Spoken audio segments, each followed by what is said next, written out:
अस्सलाम वालेकुम, कैसे हो आप लोग। Welcome to Waheed academy connecting with SST by Guleran Ali. हम आज महाटेट नवंबर 2024 के एसएसटी पेपर के कुछ क्वेश्चन को सॉल्व करेंगे, जिसमें हम हिस्ट्री के क्लास 6 के गुप्त दौर के क्वेश्चन को सॉल्व करेंगे। चलते हैं फर्स्ट क्वेश्चन की तरफ। कनिष्क ने किस ज़माने में कनिष्क के ज़माने में कौन सा शायर गुजरा है, या कौन सा मशहूर शायर था? अशोक घोष, सूरदास, कालिदास या कोई नहीं? तो इसमें से आप राइट आंसर है आपका अशोक घोष।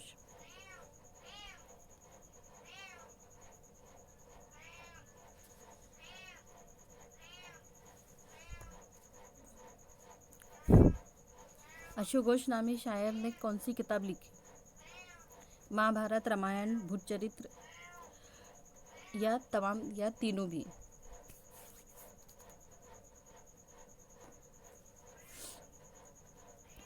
तो इसने जो किताब लिखी थी अशोक घोष नामी शायर ने, उसकी वो थी भूतचरित्र और वजह सची।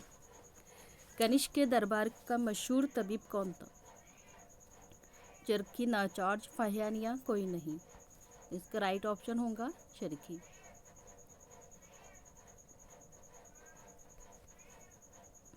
ऐसे सिक्के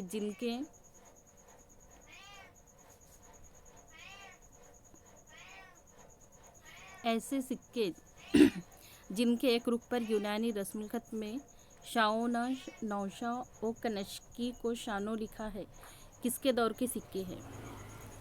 मतलब ऐसे सिक्के जिस पर ये इबारत लिखी हुई है, वो सम्राट कनिष्क के हैं या हर्षवर्धन के हैं, अशोक के हैं या सम्राट गुप्त के? किसके दौर के सिक्के हैं? तो ये थे सम्राट कनिष्क के दौर के। Right answer option first. Shao ना नौशा ओ कनिष्की को शानो का क्या मतलब है? किसके लिए लिखी हुई थी ये, और इसका मतलब क्या है? किस ज़बान का है ये लिखा हुआ? तो संस्कृत ज़बान में लिखी हुई इबारत है। सिकंदर, चंद्रगुप्त, अशोक या सम्राट कनिष्क? इसका राइट आंसर होगा।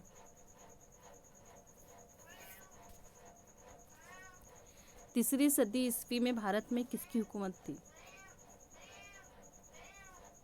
तीसरी सदी में भारत में किसकी हुकूमत थी? सिकंदर, कनिष्क, मौर्य या गुप्त की, गुप्ता वंश की?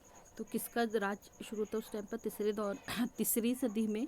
तो गुप्त राज का दौर शुरू था। गुप्त राज का इक़्तिदार कितनी सदियों तक कायम रहा?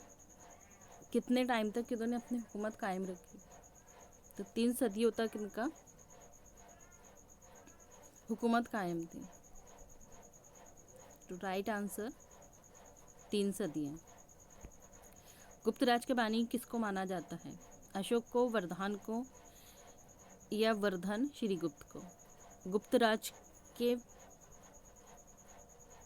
बानी फाउंडर कौन है? श्रीगुप्त है। गुप्त खानदान के वो कौन से दो राजा थे जो बहुत ज़्यादा काबिल थे?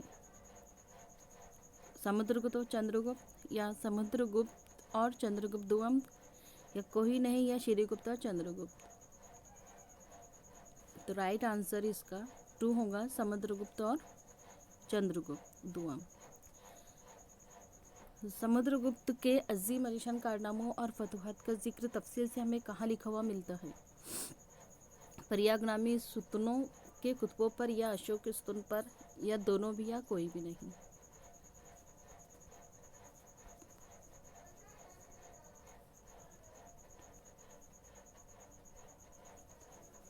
तो ये मिलेगा हमको ऑप्शन 3 राइट आंसर है। प्रयागनामी सुतुन के कुतुबों पर लिखा हुआ समुद्रगुप्त के कारनामे लिखे हुए है।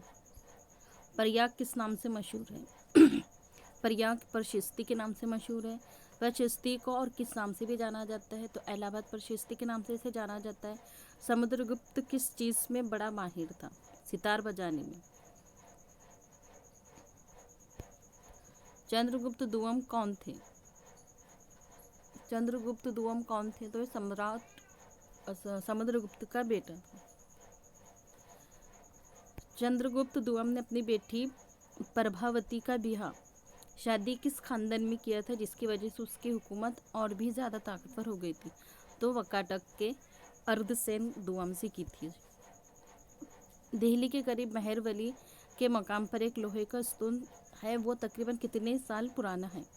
तो ये पुराना है 150 साल, 1500 साल पुराना है। चीनी सयाह फाहियान किसके अहद में भारत आया था? तो चीनी सयाह फाहियान ये आया था चंद्रगुप्त दुआम के। ये किस चीज़ चीनी सयाह का ख्याल था कि भारत के शहर बड़े और तरक्की पजीर है, वहाँ खैराती इदारे अस्पताल में मुफ्त खिदमत होती है, खानकाओं और मंदिर वगैरह की सहूलतें हैं। किसका ख्याल है ये? तो ये है फाहियान का। और मोस्ट इम्पोर्टेंट पॉइंट जिस पर अक्सर क्वेश्चन पूछा जाता है कि फाहियान किसके दौर में आया था और ह्यूनसांग किसके दौर में आए थे, किसके दरबार में आए थे या किसके दौर में आए थे? तो फाहियान आया था चंद्रगुप्त दुआम के दौर में और ह्यूनसांग आया था हर्षवर्धन के दौर में। वीडियो पसंद आए तो लाइक, कमेंट एंड शेयर करना ना भूलें, सब्सक्राइब करना ना भूलें। शुक्रिया, जज़ाकल्लाह।